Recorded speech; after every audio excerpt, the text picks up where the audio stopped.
super long, which was that base braid, and I'm wrapping it. I'm wrapping it out of the way around the base. The reason being is because one, I don't want to end up making a Bantu knot of this when I have to, wrap it around. So I'm getting it out the way, wrapping it nicely. You do want to make sure that you oil your client's scalp or your model scalp. And you want to do that, but I'm securing this with a hair tie and a rubber band, and you see I'm just oiling her scalp. Now off camera, I did end up taking that ponytail out and oiling in between there as well, because that need to be juiced up too, and then I rewrapped it. So yeah, so you want to make sure you oiling the parts. Now I glob it because I only put it one way, and you see I'm just putting it one way, and then I'm going to put my fingers downward throughout the hair, and that's pretty much how I oil any of my clients' hair. It just makes the process faster. I like to do that because the boho hair it doesn't go well when you're trying to add in the grease after you do the boho. So it's steps to this, okay?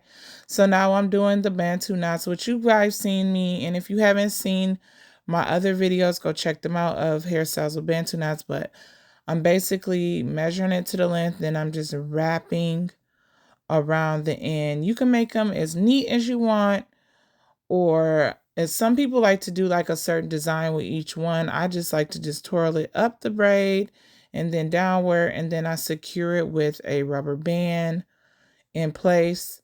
Some people dip it, which I would not recommend, especially if you know your client's hair is at the length that you're doing the Bantu knots. That is one of the reasons why she is able to get a bob length, because I'm doing Bantu knots, because I can't cut her hair into a bob in the braid. So you don't want to be dipping it if your client's hair is the length of the braid. You just want to secure it with a rubber band. And you don't want to do it super tight, because you got to remember, this is the end of your client's hair, or some part of your client's hair is in this braid. And if you make it too tight, it can cause breakage. So you want to make it where it's just not going to come apart, and it really secures that Bantu knot. And you just want to wrap. And again, I have other slowed down videos. I have shorts of this, of me just doing a more close-up look of doing a Bantu knot. Comment below. If you guys have any questions, please comment below and I will answer. I do answer back and give all the advice that I know and have. I've been a master braider. I have been a master braider for a very long time now. I started braiding when I was 12. I'm now 36, going on 37. So I've been out here for a long time.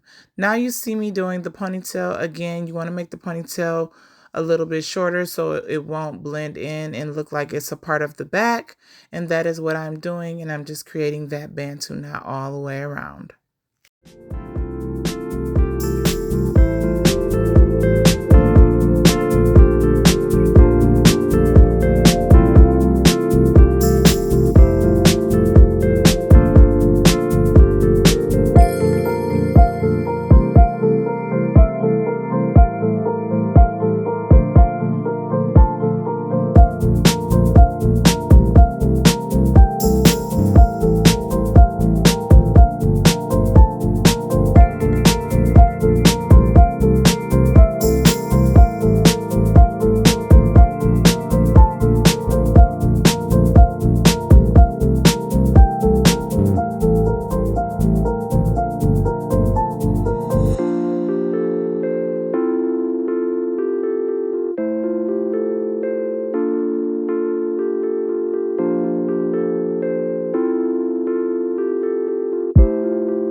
Once I am done, you see all those flyaways? I'm going to get the scissors and I'm about to cut all of those.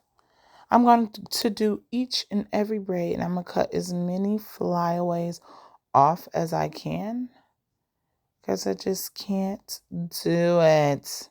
And you do see that these Bantu knots are a little bit bigger, so you can make the braids a little bit shorter than the back if you want, but I loved how it turned out. Now I am latch hooking in the boho hair.